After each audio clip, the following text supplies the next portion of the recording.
Hey guys, welcome back to the 30-hour review. Today we're going to be taking a look at Oudopanda's purple navy lens.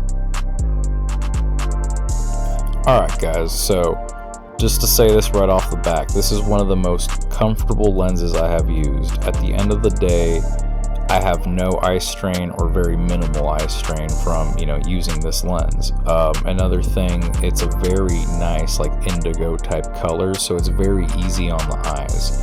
Welding for 8 to 10 hours, welding this lens is not a problem.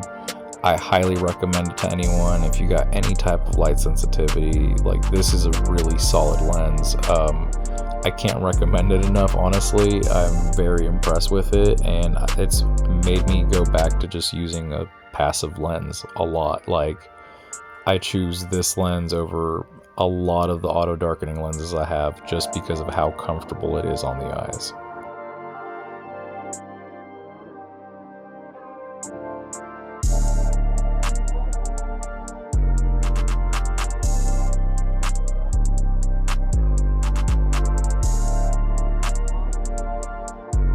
Oh, you're still here. Hey, don't forget to subscribe and leave a comment for the next 30-hour review.